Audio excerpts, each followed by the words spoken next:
Galaxy News Hour live. हाम्रा राजनीतिक दलहरू छानी छानी विवादित व्यक्तिलाई पार्टीमा फूलमाला लगाएर भित्र्याउँछन्, चुनावमा टिकट दिन्छन् अनि कार्यकर्ता तिनैलाई महान भनेर चुनावमा प्रचार गर्छन्। जनता त्यसैलाई पत्याएर भोट दिन्छन्। जब संसदमा गएर आफ्ना मतदाताको आवाज पुर्याउनु पर्ने हुन्छ, ती जनप्रतिनिधिको पदै निलम्बनमा पर्छ। जनता हेरेको हेरै हुन्छन्। प्रतिनिधि सभाको चुनाव सकिएर संसदका गतिविधि सहज रूपमा अघि बढ्न पाएका छैनन्। निर्वाचित सांसदका पद एकपछि अर्को गरी निष्क्रिय र निलम्बन हुँदैछन्। यसले जनप्रतिनिधिको उपल्लो थलोमा कति विवादित र दूषित पात्रहरू पुगे भन्ने जनाउ दिन्छ। विजय कुमार गच्छदारदेखि रेशम चौधरी, मोहम्मद आफताब आलम र हरिनारायण रौनियारसम्मले अघिल्लो प्रतिनिधि सभाको कार्यकाल निलम्बनमै गुजारे। टेकप्रसाद गुरुङ भ्रष्टाचार अभियुक्त हुन् भन्ने थाहा हुँदाहुँदै काङ्ग्रेसले उनलाई नै टिकट दियो र उनी निर्वाचन लगतै निलम्बनमा पर्दा अहिले उनको क्षेत्र सांसदविहीन जस्तै बनेको छ। नागरिक उन्मुक्ति पार्टीका सांसद अरुण कुमार चौधरी कैद सजाय भुक्तान गर्न कारागार पुग्दा उनको क्षेत्र पनि जनप्रतिनिधिविहीन बन्न पुगेको छ। एमाले सांसद लक्ष्मी महतो कोइरी प्रहरीसँग भागी हिँड्नु परेको छ। समाज र व्यवस्थाका सबै क्षेत्रको सुधार गर्नुपर्ने राजनीतिले हो। त्यही राजनीतिमा समाजका दूषित पात्रहरू छानी स्थान पाउँछन् र विधि बनाउने ठाउँमा तिनै पुग्छन् भने समाज कसरी सङ्लिएला? ग्यालेक्सी न्युज आवरमा आज हामी यही विषयमा केन्द्रित हुनेछौँ।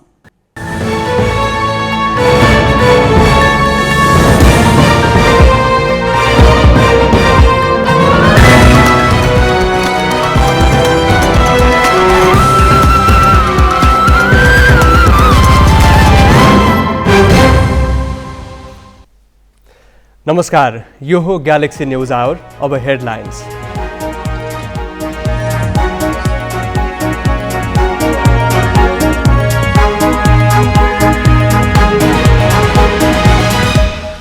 एमाले र माओवादीको सम्बन्ध झन्झन बिग्रदो। ओलीले बालुवाटारै पुगेर गरेको भेटले पनि फेरिएनन् दाहाल। राष्ट्रपतिमा सहमतिकै रटार। गृह मन्त्रालय बारे माओवादी अझै अनिडित। गृह नपाए सरकार छाड्ने रासोपाको अडान कायमै। प्रधानमन्त्री दाहाल भन्छन् कुरा हुँदैछ। विपक्षी मोर्चा बनाउने काङ्ग्रेसको प्रयास जारी। राष्ट्रिय सभा उपाध्यक्षको उम्मेद्वार भोलि बिहान तय गर्ने। सत्ता गठबन्धन अझै अनिर्णित। युएईको मध्यस्थतामा युक्रेन र रुस बीच युद्धबन्दी आदान प्रदान। रुसद्वारा 116 युक्रेनी सैनिक रिहा। युक्रेनले फिर्ता गर्यो 63 रुसी सैनिकलाई। र रविना महर्जनलाई हराउँदै राष्ट्रिय च्याम्पियन नविता श्रेष्ठलाई सम्झना कप अन्तर्राष्ट्रिय टेबल टेनिस प्रतियोगिताको उपाधि। पुरुषतर्फ दिनेश खानिया च्याम्पियन।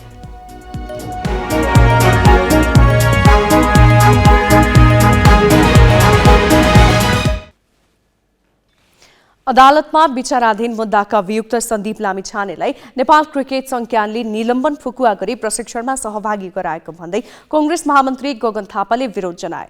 अर्का महामन्त्री विश्वप्रकाश शर्माले पनि खेलको नियम पालना गर्ने संस्थाले न्यायको नियम पालना गर्नु पर्दैन भन्दै ट्विटर मार्फत क्यानलाई प्रश्न सोधेर आफू अभियुक्त र अपराधीलाई संरक्षण गर्ने कित्तामा नरहेको भने। सन्दीपलाई राष्ट्रिय टोलीको बन्द प्रशिक्षणमा सहभागी गराइएकामा विरोध गर्नेको सूचीमा आज कांग्रेस उपसभापति पूर्णबहादुर खड्का पनि थपिए। तर उनीहरू तिनै नेता हुन् जसले मंसिर 4 को निर्वाचनमा भ्रष्टाचारका अभियुक्त र हत्या आरोपीलाई कानून बनाउने थलोमा जानको लागि टिकट दिएका थिए। हरेक जसो दलको नेतृत्वले विधि र थिति बसाल्ने भन्दा अपराधलाई प्रश्रय दिँदै आएको छ, जसका कारण राजनीतिक दल अभियुक्त र आरोपीहरूको ओत लाग्ने थलो बन्न पुगेको छ। अवश्य नै मुद्दाको किनारा नलागेको अवस्थामा सन्दीपको निलम्बन फुकुवा क्यानको हतारको निर्णय हो।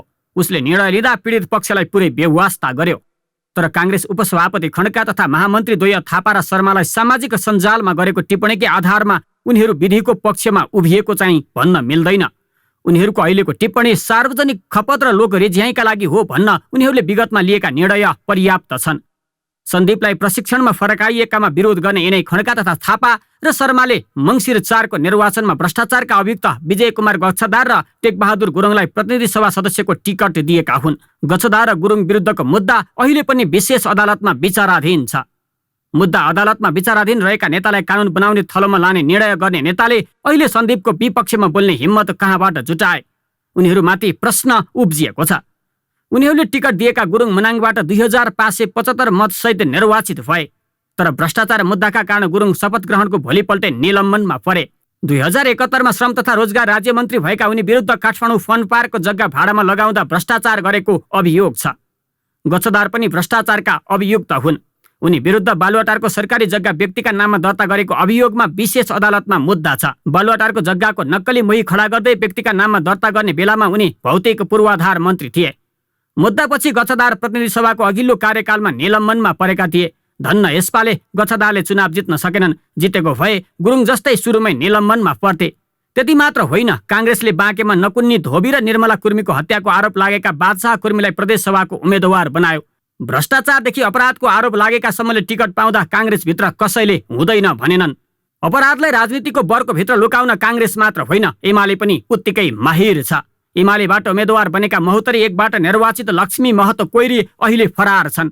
उनीमाथि मधेस आन्दोलनका क्रममा 2072 भदौ 25मा सशस्त्र प्रहरीका सहायक निरीक्षक थमन विकको हत्या गरेको अभियोग छ। उच्च अदालत जनकपुरले कोइरीलाई मुद्दा किनारा नलागेसम्म थुनामा राख्न 2077 मङ्सिर 19मा आदेश दिएको थियो। उनी भागेर हिँडे। प्रहरीले उनलाई फरार सूचीमा राख्यो, तर प्रहरीले खोजिरहेका उनी कोइरीलाई एमालेले खोजेर जनता समाजवादी पार्टीबाट आफू कहाँ भित्राई उम्मेदवार बनायो।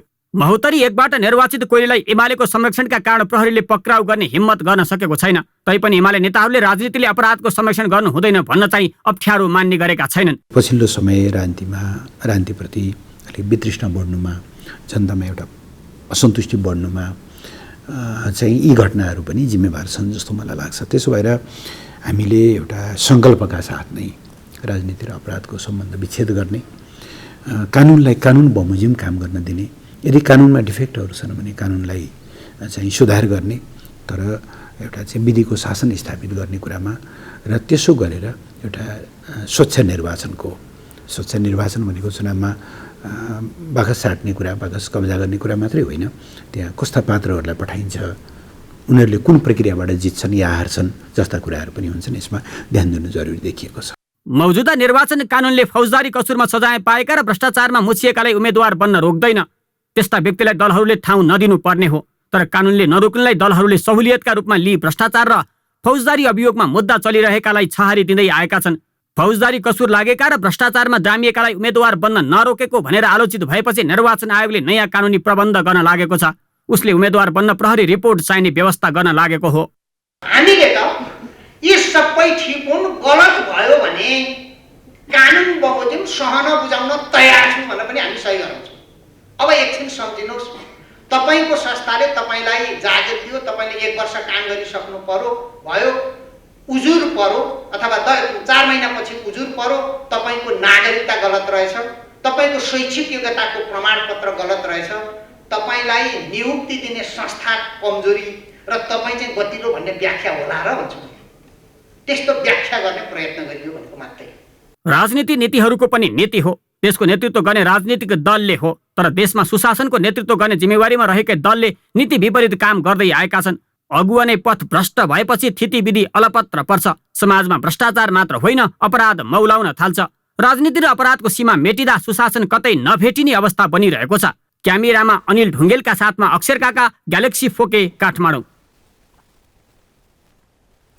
विभिन्न अभियोगमा सजाय पाइसकेका वा मुद्दा विचाराधीन रहेका नेताहरू चुनावमा उठ्ने अनि पछि निलम्बनमा पर्ने घटना हामी कहाँ नौलो रहेन। दलहरूले इमान्दार र योग्यलाई पन्छाएर त्यस्ता विवादित पात्रलाई छान्दा मतदाताको समस्या भने सरकारसम्म पुग्न सकिरहेको छैन। आफूले मत दिएर जिताए पनि कतिपय क्षेत्रका मतदाता जनप्रतिनिधि विहीन बनिरहेका छन्। 2074 को प्रतिनिधि सभा सदस्य निर्वाचनमा तत्कालीन राष्ट्रिय जनता पार्टीका तर्फबाट कैलाली 1 मा रेशम चौधरीले उम्मेदवारी दिए। टिकापुर घटनाका मुख्य अभियुक्तका रूपमा फरार सूचीमा रहेकै अवस्थामा चौधरीले वारेस मार्फत उम्मेदवारी दर्ता गराए। उनी भारी मतले निर्वाचित भए। तर उनी प्रतिनिधि सभाको बैठकमा सहभागी हुन पाएनन्। निर्वाचित भएपछि उनले आत्मसमर्पण गरे। जिल्ला अदालतले पूर्वपक्षका लागि थुनामा पठायो। थुनामा रहेकै अवस्थामा तत्कालीन राजपाको चर्को दबाव र राजनैतिक दाउपेचका बीच तत्कालीन सभामुख कृष्ण बहादुर महराले 2075 पुस 19 गते उनलाई सांसदको शपथ खुवाए। तर शपथ लिए पनि पूर्वपक्षका लागि थुनामा रहेका कारण उनी निलम्बनमा रहिरहे। कैलाली 1 का मतदाताले आफ्ना समस्या आफूले जिताएर पठाएका जनप्रतिनिधि मार्फत प्रतिनिधि सभामा पुर्याउन पाएनन्। उनी अहिले पनि कारागारमै छन्। चौधरी मात्र होइन, नेपाली कांग्रेसका तर्फबाट रौतहट 2 मा उम्मेद्वार बनेर चुनाव जितेका मोहम्मद अफ्ताब आलमले पनि निलम्बनमै कार्यकाल सकाए। 2064 साल चैत 27 मा रौतहटको राजपुर फरहदवामा बम विस्फोट गराई त्यसमा घाइते भएकालाई इटा भट्टामा हालेर मारेको अभियोगमा आलमलाई निर्वाचित भएको करिब 2 वर्षपछि अर्थात् 2076 साल असोज 26 गते प्रहरीले पक्राउ गर्यो। त्यसको भोलिपल्ट संसद सचिवालयले उनलाई निलम्बन गर्यो। 1 महिनापछि जिल्ला अदालतले उनलाई पूर्वपक्षका लागि थुनामा पठायो। घटनाबारे जान्दा जान्दै कांग्रेसले आलमलाई टिकट दिएको थियो। थुनामा बस्नुपर्ने पात्रलाई कांग्रेसले चुनावमा प्रतिस्पर्धा गराएर जिताउँदाको नतिजा रौतहट 2 मा मतदाताले जनप्रतिनिधि विहीनताको अनुभूति गर्नु पर्यो। मतदाताले आफ्ना समस्या सरकार सामु पुर्याउन पाएनन्। 2074 को निर्वाचनमा सुनसरी 3 बाट निर्वाचित नेपाली कांग्रेसका विजय गच्छदार पनि लामो समय सांसदका रूपमा प्रतिनिधि सभाको बैठकमा उपस्थित हुन पाएनन्। बालुवाटारको सरकारी जग्गा नक्कली मोही खडा गरेर व्यक्तिको नाममा सारिएको घटनामा दोषी रहेको भन्दै अख्तियार दुरुपयोग अनुसन्धान आयोगले 2076 साल माघ 22 गते उनी विरुद्ध विशेष अदालतमा मुद्दा दायर गर्यो। गच्छधार त्यसै दिन निलम्बनमा परे। त्यति बेला गच्छधार कांग्रेसका उपसभापति पनि थिए। सांसद पद निलम्बनमा परे पनि भ्रष्टाचारका अभियुक्त गच्छधारलाई पार्टीका बैठकमा सहभागी गराउनुलाई कांग्रेसले आफ्नो इज्जत बढेकै रूपमा लियो। 2074 को निर्वाचनमा पर्सा 3 बाट निर्वाचित संघीय समाजवादी फोरमका हरिनारायण रौनियार 1 वर्ष पनि संसद बैठकमा जान पाएनन्। उनी 2075 साल असोज 19 गते निलम्बनमा परे। उनी विरुद्ध अख्तियारले त्यसै दिन विशेष अदालतमा भ्रष्टाचार मुद्दा दर्ता गरेको थियो। रौनियारको पप्पू कन्स्ट्रक्सनले बर्दियाको जब्दीघाटमा बबई नदीमाथि बनाएको पुल भत्किएपछि अख्तियार उनी विरुद्ध अदालत गएको थियो। निलम्बन खारेजीको माग गर्दै रौनियारले संसदमा निवेदन दिए पनि कानून अनुसार त्यसो गर्न सम्भव थिएन। तर संघीय समाजवादी फोरमले भने भ्रष्टाचारका अभियुक्त रौनियारलाई संसदीय दलको बैठकमा सहभागी हुन दियो। यी केही प्रतिनिधि घटना हुन्। फौजदारी अनि अन्य कसुरमा अभियोग लागेर मुद्दा झेल्दै आएका, अदालतले सजाय सुनाएका तथा फरार सूचीमा रहेकाहरूलाई दलहरूले उम्मेद्वार बनाउने श्रृङ्खला यस पटक पनि रोकिएन। यसमा कुनै दल कम छैनन्। यसले दलको नेतृत्वको नियतमाथि त प्रश्न उठेको छ नै। भ्रष्टाचार, हत्या र बलात्कारका अभियुक्तलाई प्रवेश गराउन खोजिनुले विधि निर्माण गर्ने थलोको कद समेत घट्न पुगेको छ। सृजना घिमिरे, ग्यालेक्सी 4K, काठमाडौँ। नीति र स्थितिको नेतृत्व गर्नुपर्ने राजनीतिक दलले भ्रष्टाचार र हत्याका अभियुक्तलाई छहारी प्रदान गर्नुलाई कसरी लिने भनेर हामीले वरिष्ठ अधिवक्ता टेकाराम भट्टराईलाई सोधेका छौं। कानुन एकदमै प्रष्ट छ। कस्तो व्यक्ति उम्मेदवार हुन पाउँछ र कस्तो पाउँदैन भन्ने कुरा त्यो कानुनमा नै लेखिएको छ। एक त दलहरूले त्यो कानुनलाई अनदेखा गर्छन्। दोस्रो, त्यो कानुन देखि पनि उसलाई उठाउँदा मात्र जितिन्छ, उबाहेक अरूलाई उठाउँदा जितिँदैन भनेर केवल चुनाव जित्ने, त्यसले संसदमा गएर काम गरोस् या नगरोस्, ऊ संसदमा हाजिर गर्न पाओस् या नपाओस्, खालि अङ्कगणितको खेलमा मात्रै दलहरू लागेको कारणले यो वितृष्णायुक्त अवस्था मुलुकमा सिर्जना भएको छ। यसले संसदीय राजनीति, यो प्रजातन्त्र र यो गणतन्त्रप्रति नै गम्भीर खालको विचलनको अवस्था सृजना भएको छ र राजनीतिमा अपराधीकरणलाई यसले प्रोत्साहन दिएको छ। दलहरू, नेपालका प्राय सबै दलहरू विचार, नीति, सिद्धान्त र निष्ठा भन्दा पनि अन्य कुराले उनीहरू निर्देशित हुँदै गएका छन्। सत्ता र शक्तिका अगाडि नैतिकता केही पनि होइन भन्ने निष्कर्षमा पुगेका छन्। समग्रमा भन्दा मुलुक करप्ट छ, सोसाइटी करप्ट छ।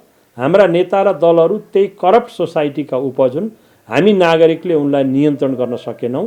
उनको कारणले आज यो संविधान लोकतन्त्र धरापमा पर्दैछ र अपराधिक चरित्र भएका व्यक्तिहरूलाई टिकट दिने र उनीहरूलाई संसदमा ल्याउने अवस्थाको सृजना भएको छ। यसमा गम्भीर भएर नागरिकले खबरदारी नगरेसम्म यो ट्रेन रोकिँदैन। मुद्दाको किनारा नलाग्दै आरोपीलाई आम मानिस सरह व्यवहार गर्नु वा कुनै संस्थाले लगाएको निलम्बन फुकुवा कदापि जायज होइन।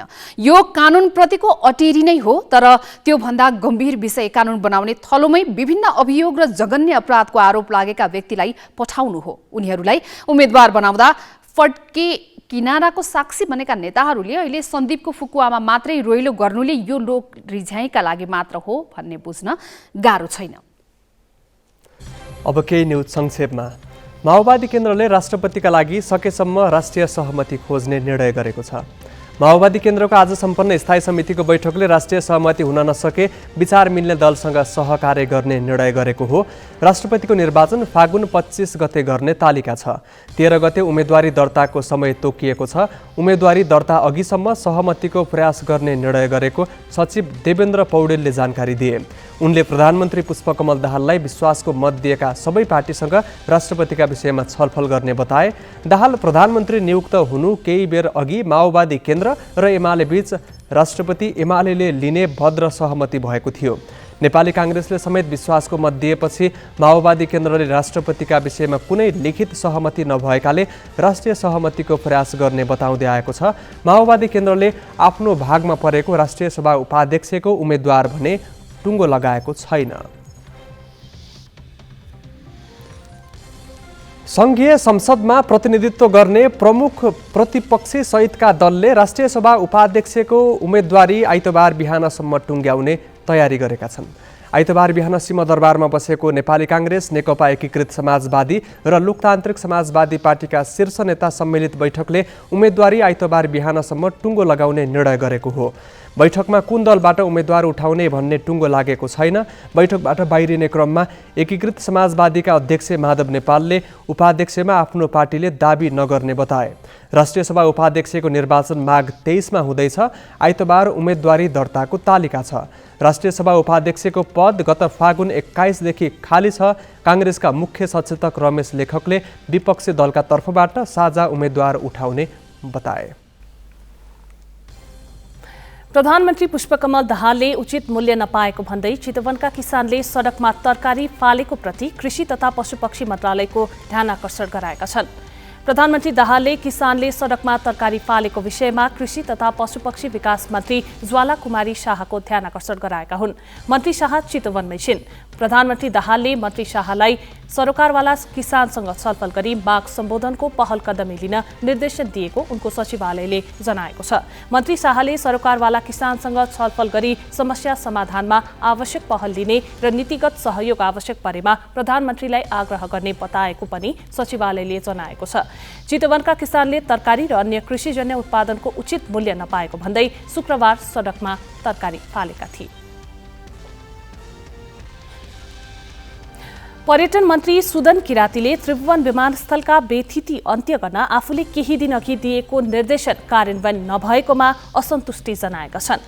मन्त्री किरातीले आज विमानस्थलको निरीक्षण गरी निर्देशन अनुसार काम नभएको भन्दै असन्तुष्टि जनाएका हुन्। उनले यसअघि माघ पहिलो साता विमानस्थल पुगेर शौचालय सफा राख्न तथा आगमन र प्रस्थान कक्ष व्यवस्थित बनाउन निर्देशन दिएका थिए। 2 सातापछि आज पुनः विमानस्थल पुगेका मन्त्री किरातीले चित्त बुझ्दो रूपमा काम नभएको बताए। उनले सुधार गर्नुपर्ने काम धेरै रहेको भन्दै विमानस्थल व्यवस्थापनलाई आफ्नो निर्देशनलाई गम्भीरतापूर्वक लिन सचेत गराए। मन्त्री किरातीले जिम्मेवारी सम्हाले लगतै मातहतका कार्यालय पुगेर सेवा प्रवाहमा सुधार गर्न निर्देशन दिँदै आएका छन्। राष्ट्रिय स्वतन्त्र पार्टीका सभापति रवि लामिछानेको नागरिकता विवादपछि उनको सांसद र मन्त्री पद मात्रै गएको छैन। पुनः गृह मन्त्रालय पाउनुपर्ने स्वतन्त्र पार्टीको दावी र आफैसँग राख्ने प्रधानमन्त्रीको मनसायले गठबन्धन नै सकसमा पुगेको छ। यस सम्बन्धी थप प्रसङ्ग स्मृति मल्लबाट। राष्ट्रिय स्वतन्त्र पार्टीले मन्त्रालय भागबण्डाका क्रममा आफ्नो भागमा परेको गृह मन्त्रालय आफूले नै पाउनुपर्ने अडान राखेको छ। तर माओवादी केन्द्रले भने राष्ट्रिय स्वतन्त्र पार्टीका सभापति रवि लामिछानेको नागरिकता विवादपछि उक्त मन्त्रालय अब आफैसँग राख्ने मनस्थितिमा छ। उक्त मनाशय बुझेको रासोपाले भने गृह मन्त्रालय नपाए सरकारै छाड्नेसम्मको चेतावनी दिएको छ, जसले झस्किएका प्रधानमन्त्री पुष्पकमल दाहाल संवादबाटै समस्या समाधान गर्न चाहन्छन्। सभापति रवि लामिछानेको नागरिकता विवादकै कारण राष्ट्रिय स्वतन्त्र पार्टीले गृह मन्त्रालय गुमाएपछि त्यसमा नजर लगाएको माओवादीले लामिछानेका हकमा सर्वोच्चले दिएको आदेशको पूर्णपाठ नआएसम्म केही निर्णय नलिने भनेको थियो। पदाधिकारी बैठकमा आन्तरिक प्रशासनको जिम्मेवारी सरकारको नेतृत्व गर्ने दलले नै पाउनुपर्ने तर्क गर्दै गृह मन्त्रालय आफूहरूले नै राख्नुपर्ने माग उठ्यो। सोही बमोजिम प्रधानमन्त्री दाहालले पनि अदालतको पूर्णपाठ नआउँदासम्म गृह मन्त्रालय आफैसँग राख्न भने, जसले चिडिएको राष्ट्रिय स्वतन्त्र पार्टीले सरकारबाटै बाहिरिने चेतावनी दिँदै गत बिहीबार 2 दिनको अल्टिमेटम दियो, जुन अल्टिमेटम आज सकिँदैछ। रासोपाको अल्टिमेटमसँगै झस्किएको माओवादीको स्थायी कमिटी बैठक पटक पटक सर्यो। शनिबार भने एमाले अध्यक्ष केपी शर्मा ओलीसँगको भेटपछि प्रधानमन्त्री दाहाल केही मत्थर र संयमित देखिए। उनले रासोपाको माग सम्बोधनका लागि आफू सकारात्मक रहेको र छलफलमै रहेको प्रतिक्रिया दिए। रासोपाले दिएको 2 दिनको अल्टिमेटम सकियो, तयारी के छ प्रधानमन्त्री? पछाडी अहिले मेरो कुरा हुँदैछ, समस्या समाधान हुन्छ। शनिबार बिहान भएको भेटमा ओलीले दाहाललाई रासोपालाई चिड्याए आफ्नै लागि प्रतिउत्पादक हुन सक्ने भन्दै सम्झाएका थिए। कांग्रेसको समेत विश्वासको मत पाएपछि हौसिएका दाहाललाई ओलीले राष्ट्रपति निर्वाचनपछि कांग्रेसले साथ दिइरहन्छ भन्ने भ्रममा नपर्न भने। उनले राष्ट्रिय सहमतिका नाममा कांग्रेसलाई राष्ट्रपति दिने मुड बनाएको भए त्यसले सत्ताच्युत समेत गर्न सक्नेतर्फ सतर्क पनि गराए। राष्ट्रपति पाएको कांग्रेसले पहिलो ठूलो दलका हैसियतमा सरकार बनाउनतिर किन लाग्दैन भनेर दाहाललाई सचेत गराएका थिए। असहज अवस्थामा प्रधानमन्त्री बन्न सहयोग गरेका दललाई चिड्याउने कुराले अप्ठ्यारो पार्न सक्ने भन्दै उनले रासोपालाई सहित बोलाएर छलफल गर्न भनेका थिए। जुन छलफलपछि पार्टी स्थायी कमिटी बैठकमा पुगेका दाहाल गृह मन्त्रालयलाई लिएर केही लचक रूपमा प्रस्तुत भएका हुन्। तर पार्टीका नेता भने अझै पनि गृह आफैसँग राख्नुपर्ने अडानमा छन्। यद्यपि यस विषयमा सत्ता साझेदार दलहरू एक ठाउँ बसेर निष्कर्ष निकाल्नुपर्ने उनीहरूको भनाइ छ। गृहमन्त्रीको बारेमा उहाँहरू छलफल गर्दै हुनुहुन्छ। हाम्रो अहिले यहाँ केही पनि टुङ्गो भएको छैन र हामी नयाँ सिराबाट नयाँ ढङ्गले छलफल गर्छौँ र हामी जुन जुन दलले समर्थन गरे ती सबै दलसँग बसेर छलफल गरेर अगाडि बढ्ने। स्वतन्त्र पार्टी मात्र होइन, सत्ता साझेदार अन्य दल पनि एकपछि अर्को गरी चिडिँदैछन्। समर्थन गरेर पनि सरकारमा नगएको जसपाले त समर्थन फिर्ता लिने चेतावनी नै दिइसकेको छ भने नागरिक उन्मुक्ति पार्टी पनि रुष्ट छ।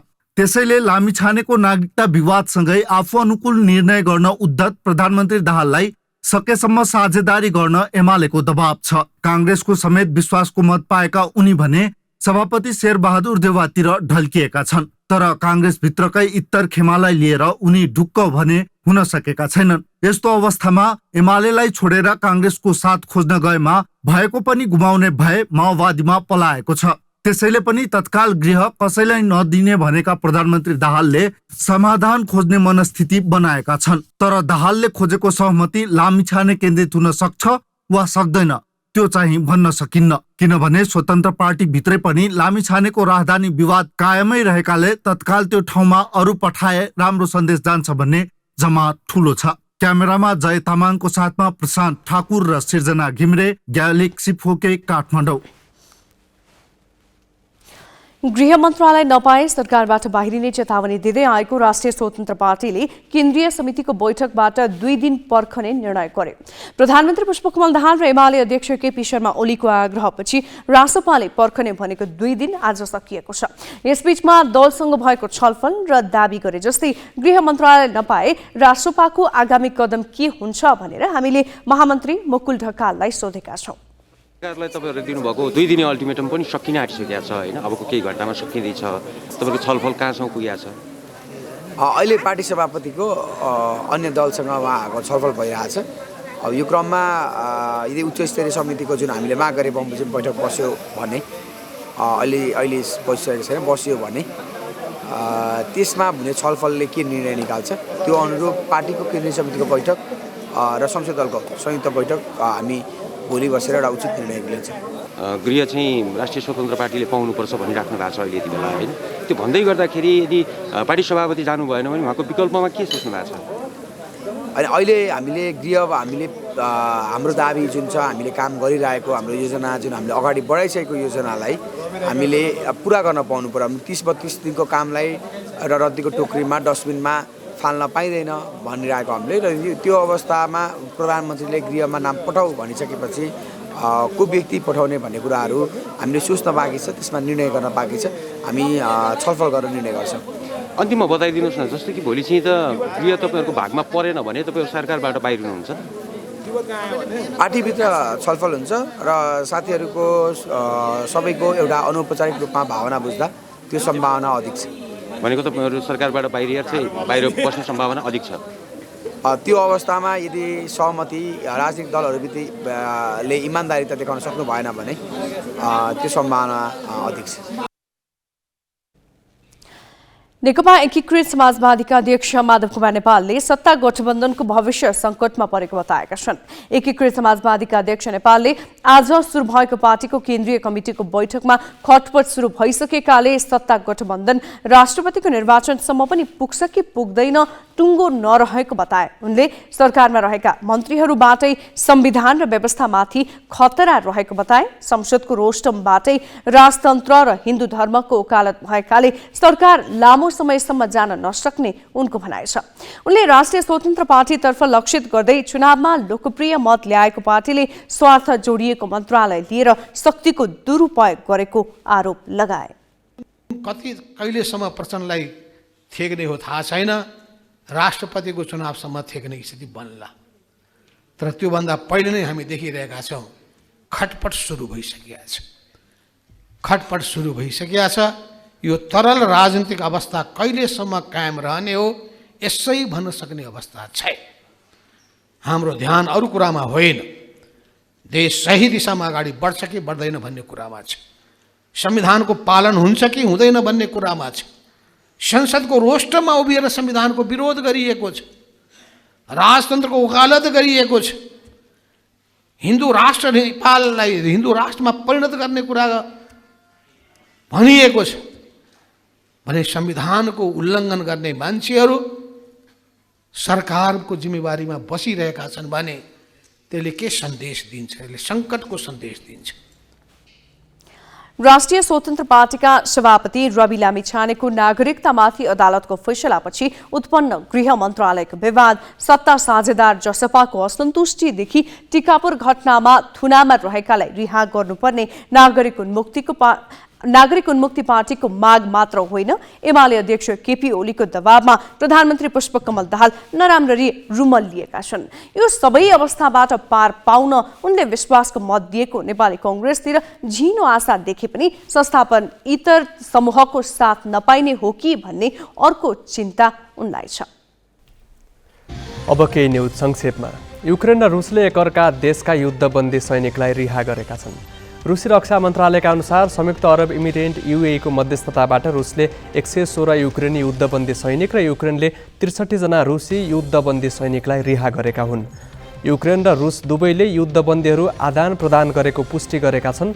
रिहा गरिएका 116 युक्रेनी मध्ये 8 जना सैन्य गुप्तचरमा कार्यरत थिए भने अन्य नेभी, सेना र राष्ट्रिय गार्डका थिए। रिहा भएका मध्ये 23 जना घाइते र बिरामी अवस्थामा छन्। युक्रेनी कार्यालयका अनुसार रिहा भएकाहरू अधिकांशले हात खुट्टा गुमाएका छन्। रिहा गरिएका सबै सैनिकहरू हाल रुसमा छन्। मन्त्रालयले उनीहरूलाई चिकित्सा सहायता र परिवारलाई सम्पर्क गर्न दिने बताएको छ। श्रीलङ्काले 75औं स्वतन्त्रता दिवस मनाएको छ। आर्थिक सङ्कटको सामना गरिरहेको श्रीलङ्काले शनिबार सैन्य परेडका साथ स्वतन्त्रता दिवस मनाएको हो। 2 करोड जनसङ्ख्या भएको टापु राष्ट्र श्रीलङ्काले गत वर्षदेखि विदेशी मुद्राको अभावमा मुद्रास्फीति र ठूलो आर्थिक मन्दीको सामना गरिरहेको छ। 1948 मा बेलायतबाट स्वतन्त्र भएपछि पहिलो पटक श्रीलङ्कामा खराब आर्थिक सङ्कट सुरु भएको हो। उच्च कर, खाद्यान्नदेखि औषधि अभाव मात्र होइन, इन्धन र विद्युत कटौतीको समस्या श्रीलङ्काका नागरिकले झेलिरहेका छन्। श्रीलङ्का अहिले प्रमुख ऋणदाता चीन र जापानबाट अनुदानको अपेक्षामा छ। तेस्रो प्रमुख ऋणदाता भारतसँग भने गत महिना ऋण सहयोगको सहमति भएको थियो। श्रीलङ्काको केन्द्रीय बैङ्कले 2023 को मध्यमा आर्थिक परिवर्तनमा केही सुधार आउने र यस वर्षको अन्त्यसम्ममा मुद्रास्फीति 1 अङ्कमा पुग्ने अनुमान गरेको छ। लुम्बिनी प्रदेशसभाको 6औं स्थापना दिवस मनाइएको छ। 2074 माघ 21 गते पहिलो बैठक बसेको दिनलाई लुम्बिनी प्रदेशसभाले आफ्नो स्थापना दिवसका रूपमा मनाएको हो। स्थापनाको 5 वर्षमा प्रदेशसभाबाट 72 वटा विधेयक पारित भएका छन्। प्रदेशको नामाकरण र नयाँ स्थानमा स्थायी मुकाम तोकेर संरचना तयार गर्नुलाई उपलब्धि मानिएको छ। मुख्यमन्त्री लीला गिरीले प्रदेश सरकारको अबको जिम्मेवारी सेवा प्रवाहमा सुधार, विकासको चाहना पूरा गर्नु भएको बताएका छन्।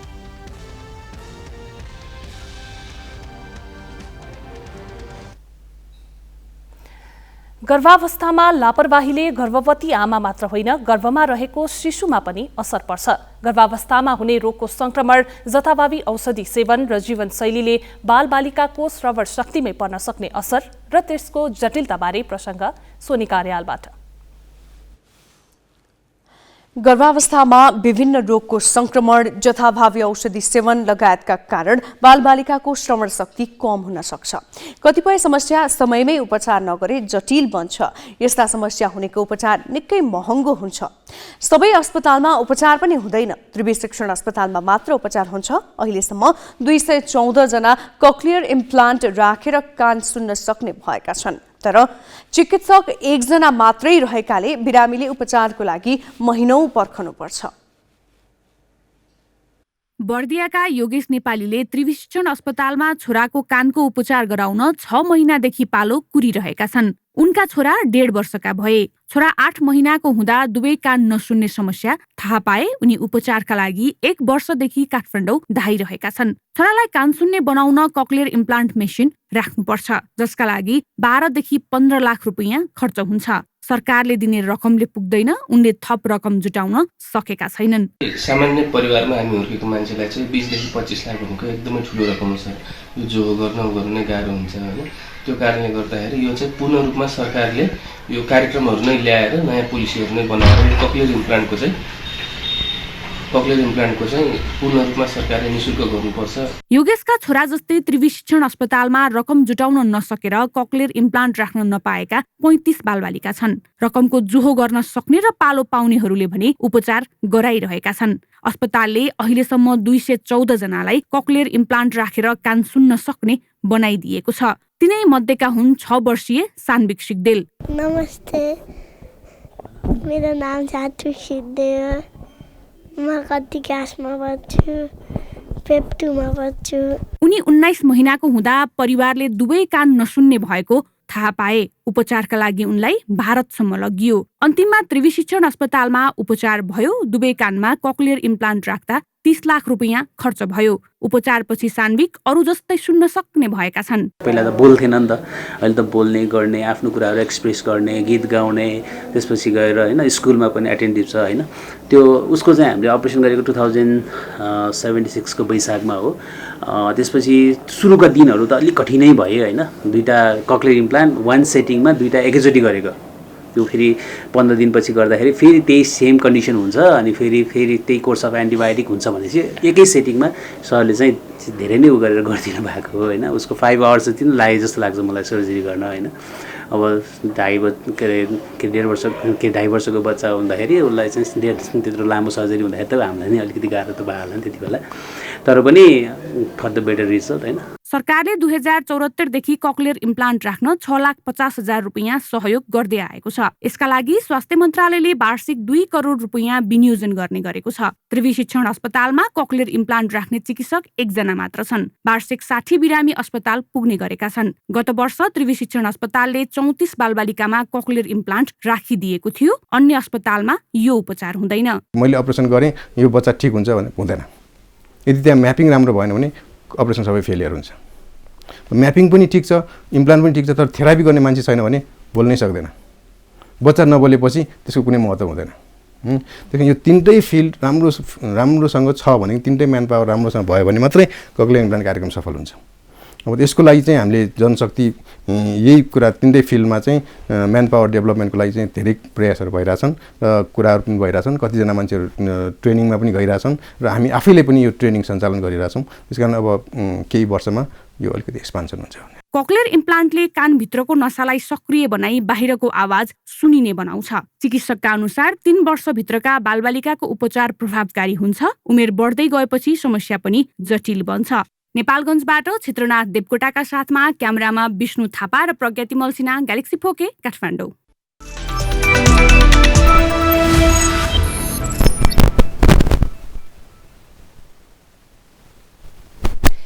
केएनपी राष्ट्रिय महिला भलिबल च्याम्पियनसिपमा न्यू डायमन्ड स्पोर्ट्स क्लब र एपीएफ विजयी भएका छन्। त्रिपुरेश्वर स्थित राष्ट्रिय खेलकुद परिषदको कवर्ड हलमा आज भएको पहिलो खेलमा न्यू डायमन्डले त्रिभुवन आर्मी क्लबलाई सोझो सेटमा हरायो। दुई मुख्य खेलाडी सुनिता खड्का र शान्ति थारूको अनुपस्थितिमा कोर्टमा उत्रिएको आर्मीको प्रदर्शन निकै फितलो देखियो। न्यू डायमन्डले आर्मीलाई 25-20, 25-14 र 25-10 को सेटमा पराजित गर्यो। यस्तै दोस्रो खेलमा एपीएफले नेपाल पुलिस क्लबलाई 3-0 को सोझो सेटमा हरायो। पहिलो सेट 25-20 ले जितेको एपीएफले दोस्रो र तेस्रो सेट समान 25-21 स्कोरमा जित्यो। जितपछि न्यू डायमन्ड र एपीएफले समान 3 अङ्क जोडेका छन्। प्रतियोगिताको उद्घाटनका अवसरमा नेपाली राष्ट्रिय भलिबल टिमकी सदस्य सलिना श्रेष्ठलाई 50,000 रुपैयाँ सहित विशेष अवार्ड प्रदान गरिएको थियो। शेरबहादुर खड्का स्मृति प्रतिष्ठानले आयोजना गरेको प्रतियोगितामा लीग चरणका खेलपछि शीर्ष स्थानमा रहने दुई टोलीले उपाधिका लागि प्रतिस्पर्धा गर्नेछन्। प्रतियोगिताको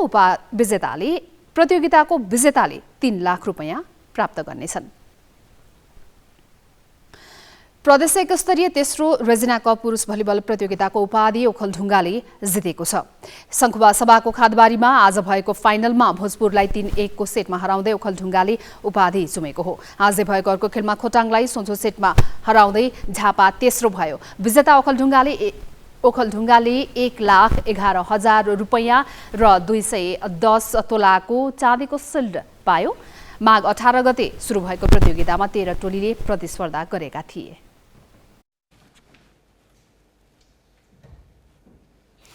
राष्ट्रिय च्याम्पियन नविता श्रेष्ठ र विनेश खनियाले सम्झना कप अन्तर्राष्ट्रिय टेबल टेनिस प्रतियोगिताको उपाधि जितेका छन्। नविताले महिला तथा विनेशले पुरुष एकलतर्फको उपाधि जितेका हुन्। नेपाल प्रहरी क्लबकी नविताले कान्तिपुर भ्याली पिङपोङ क्लबकी रविना महर्जनलाई 4-0 को सोझो सेटमा पराजित गरिन्। लैनचौर स्थित राष्ट्रिय टेबल टेनिस प्रशिक्षण केन्द्रमा भएको फाइनलमा नविताले रविनालाई 11-2, 11-3, 11-3, 11-5 को स्कोरमा पराजित गरिन्। यस्तै प्रहरीका विनेशले भारतका सन्तोष कुमारलाई 4-2 को सेटमा पराजित गरे। पहिलो सेट 7-11 ले गुमाएका विनेशले पुनरागमन जित निकालेका हुन्। दोस्रो सेट 11-5 ले जित्दै खेलमा फर्किएपछि विनेशले तेस्रो सेट 11-9 र चौथो सेट 15-13 ले जिते। पाँचौं सेट सन्तोषले 12-11 ले जितेकामा छैटौं सेटमा विनेशले 11-3 ले आफ्नो पक्षमा पारे। रन फर युनिटी दौड प्रतियोगिताको उपाधि पुरुषतर्फ दलबहादुर कुँवर र महिलातर्फ मन्जु रावतले जितेका छन्। नेपाली सेना आज सुर्खेतमा गरेको 10 किलोमिटर दौडमा पुरुषतर्फ भुवन राणा र महिलातर्फ राज्य लक्ष्मी रावल दोस्रो भए। यस्तै 5 किलोमिटर दौडमा पुरुषतर्फ अजय विक र महिलामा विमला कार्की पहिलो भए। प्रतियोगितामा 1000 भन्दा बढी सहभागी थिए। नाबालिग बलात्कारको अभियोग लागेका सन्दीप लामिछानेलाई राष्ट्रिय क्रिकेट टोलीको बन्द प्रशिक्षणमा सामेल गराइएको विरोधमा काठमाडौँमा प्रदर्शन भएको छ। सामाजिक अभियन्ता र अन्य केहीले माइती घरमा प्रदर्शन गरेका हुन्। ट्विटरमा बोयकट सन्दीप भनेर अभियान चलेपछि ट्विटरबाटै प्रदर्शन आह्वान गरिएको थियो, तर प्रदर्शनमा करिब 30 जना मात्र सहभागी थिए। बलात्कारको अभियोग लागेका सन्दीपलाई नेपाल क्रिकेट संघले निलम्बन फुकुवा गरेर बन्द प्रशिक्षणमा सहभागी गराएकामा उनीहरूले आपत्ति जनाए। सन्दीप शनिबारदेखि राष्ट्रिय टोलीको बन्द प्रशिक्षणमा छन्।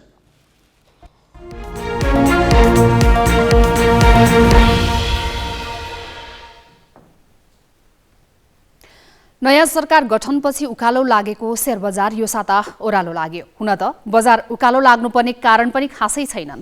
न बैंकको ब्याज दर घटेको छ, न त अर्थतन्त्रका परिसूचक नै बजारलाई सघाउने खालका देखिएका छन्। यही समयमा सत्ता गठबन्धनमा खटपटका समाचार बाहिरिए। यो साता नेप्से परिसूचक 89 अङ्कले घट्यो। गठबन्धनभित्रको खटपट मिल्ने नमिल्ने विषयले आगामी साताको शेयर बजारको यात्रा तय हुनेछ। यो साता शेयर बजारमा 5औं दिन कारोबार भयो। यसमध्ये एक दिन मात्र नेप्से परिसूचक बढ्यो।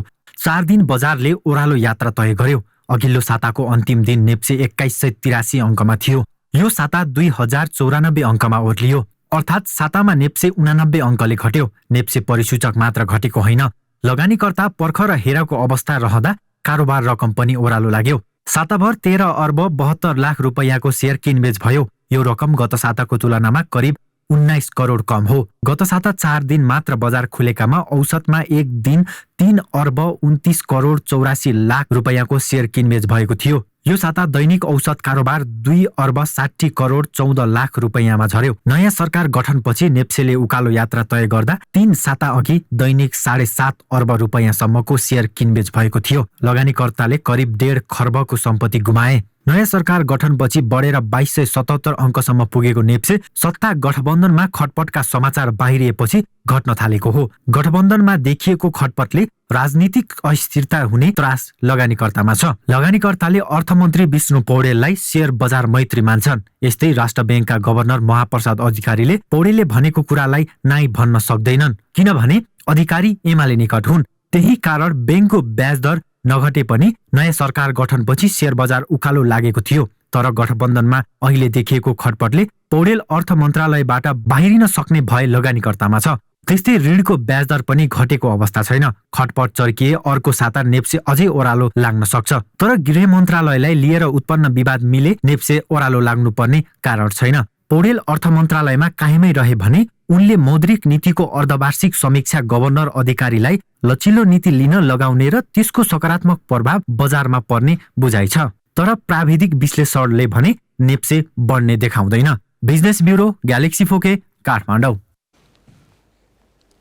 यसै त चीन र अमेरिका बीच एकले अर्काका हरेक गतिविधिमा शंकाको दृष्टिले हेरिरहेकै थिए। त्यसमाथि शुक्रबार अमेरिकाको आकाशमा एउटा बलुन देखियो जुन चीनले जासुसीको लागि अमेरिकी हवाई क्षेत्रमाथि उडाइरहेको पेन्टागनले ठहर गर्यो।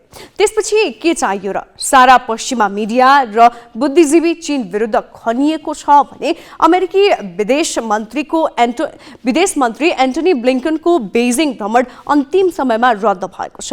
यसले यी दुई शक्ति राष्ट्रबीचको तनाव झन बढाएको छ।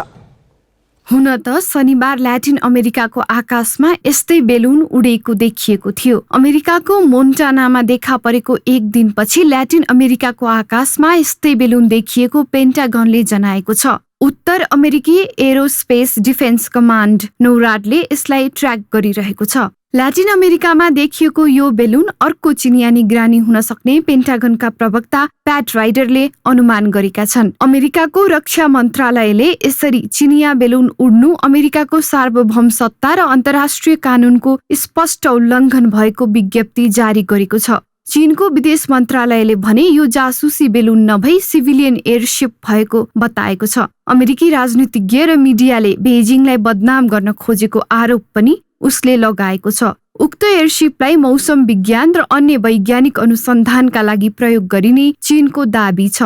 एयरसिपको सीमित नियन्त्रण क्षमताका कारण यो आफ्नो दिशाबाट विचलित भई अमेरिकी आकाशमा पुगेको हुन सक्ने चीनको प्रष्टीकरण छ। पेन्टागनले अमेरिकामा उडिरहेको चिनिया जासुस बेलुनलाई आणविक हतियार क्षेत्रहरूको निगरानी गरिरहेको आरोप लगाएको छ। एक वरिष्ठ रक्षा अधिकारीले बेलुनलाई गोली हान्ने विचार गरेको, तर यसले जमिनमा धेरै मानिसलाई खतरामा पार्न सक्ने डरले त्यसो नगरेको बताएका छन्। मोन्टानाका एक स्थानीय बासिन्दाले केही दिन अघि नै उडिरहेको चिनिया जासुसी बेलुनको दृश्य कैद गरेका थिए। रोइटर्सले भिडियोको स्रोतसँग कुरा गरी त्यस क्षेत्रको स्याटेलाइट इमेजरीबाट भिडियोमा देखिएका भवनहरू र मेसिनरीहरूबाट बेलुनको स्थान पुष्टि गरेको छ। बेलुन शंकास्पद देखिएपछि अमेरिकाले मोन्टाना चानामा लडाकु विमानहरू परिचालन गरेको थियो। अमेरिकाले त्यो बेलुन नियन्त्रणमा लिएको भने पनि ल्याटिन अमेरिकामा यस्तै बेलुन देखिएपछि घटना झनै रहस्यमय बनेको छ। यही प्रकरणले दुई शक्ति राष्ट्रका बीच उच्च तहमा हुन लागेको वार्ता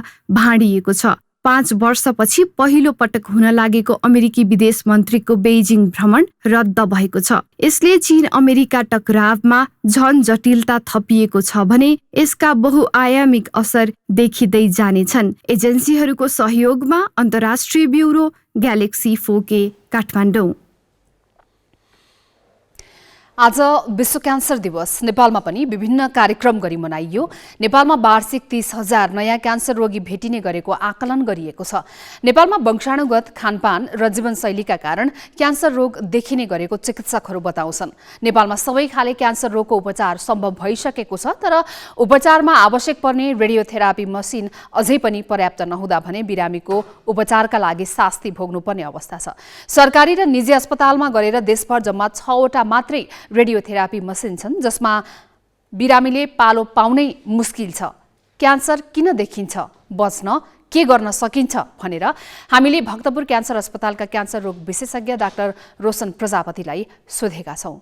शरीरमा भएका कोशिकाहरू चाहिँ अस्वाभाविक रूपमा वृद्धि हुँदै जानु हो र यो शरीरको कुनै पनि अङ्गमा हुन सक्दछ र यदि त्यो अस्वाभाविक रूपमा वृद्धि भएको क्यान्सरको कोशिकाहरूलाई यदि समयमा नै हामीले नष्ट गरेनौँ रहेछ भनेदेखि यसले चाहिँ मानिसको ज्यानसम्म पनि लिन सक्दछ र यसको प्रमुख कारणहरू भनेको चाहिँ हिजोआजको जीवनशैली खानपान नै प्रमुख रहेको छ। केही मात्रामा वंशानुगत रहे पनि मुख्यतया चाहिँ हिजोआजको यो जीवनशैली नै भनौँ, यसमा धुम्रपान गर्नेदेखि लिएर यो जङ्क फुडहरू, विषादयुक्त खानेकुराहरू खाने नै यसको प्रमुख कारणहरू हो। शरीरमा भएको कुनै पनि अस्वाभाविक परिवर्तनलाई हामीले हेलचाक्राइ गर्नु हुँदैन। जस्तै कि खोकी यदि कसलाई लगातार लागिरहेको छ, औषधिहरू उपचार गर्दाखेरि पनि कम भएको छैन, कुनै पनि गिर्खाहरू आउनु शरीरमा अथवा चाहिँ पिसाब फेर्दाखेरि रगत आउनु, मान्छेलाई दिशामा नहुनु, पेट फुल्दै जानु र घाउहरू आउनु र घाउमा चाहिँ अब जतिसुकै औषधि गर्दाखेरि पनि निको नहुनु, अझै जति पनि शरीरमा अस्वाभाविक जुन लक्षणहरू छन् यिनीहरू चाहिँ क्यान्सरका लक्षणहरू पनि हुन सक्दछ। विश्वभरिकै तथ्याङ्क हेर्ने हो रहेछ भनेदेखि लगभग 2 करोडको हाराहारीमा नयाँ क्यान्सरका बिरामी थपिने गरेको पाइएको छ। तर हाम्रो देशमा लगभग 30,000 को हाराहारीमा चाहिँ नयाँ क्यान्सरका बिरामीहरू हरेक वर्ष थपिँदै आइरहेको छ।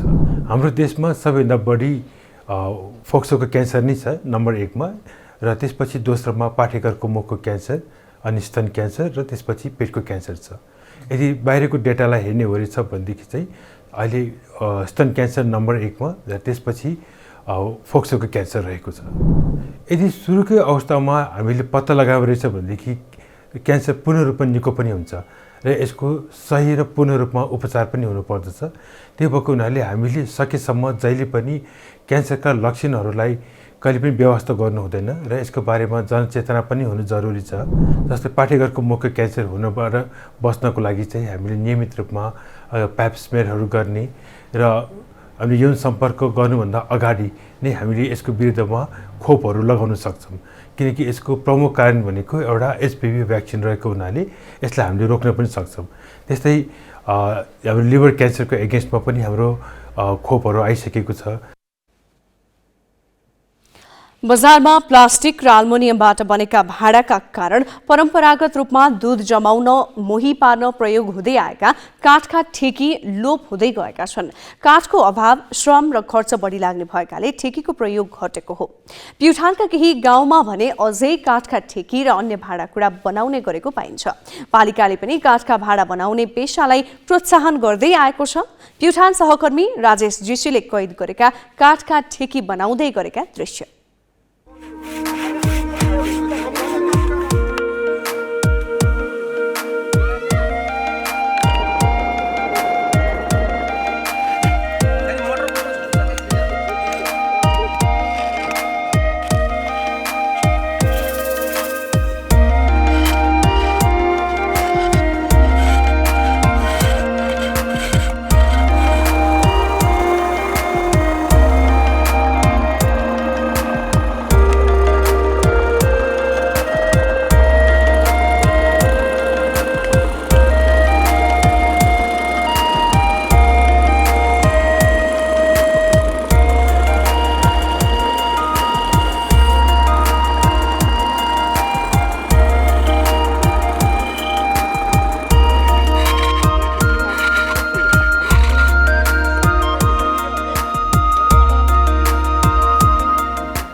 हामी ग्यालेक्सी न्युज आवरको अन्त्यमा छौँ।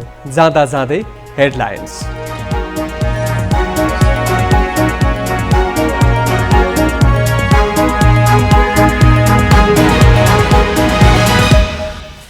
एमाले र माओवादीको सम्बन्ध झन्झन बिग्रदो। ओलीले बालुवाटारै पुगेर गरेको भेटले पनि फेरिएनन् दाहाल। राष्ट्रपतिमा सहमतिकै रटान।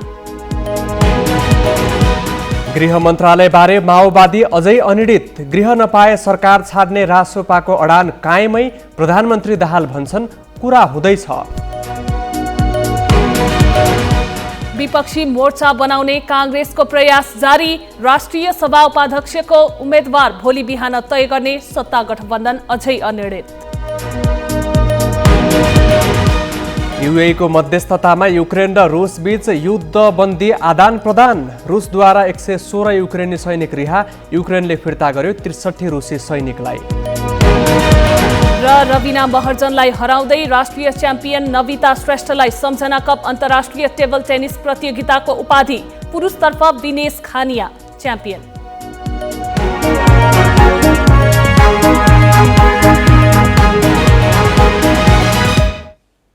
आजलाई ग्यालेक्सी न्युज आवर सकियो। नमस्ते।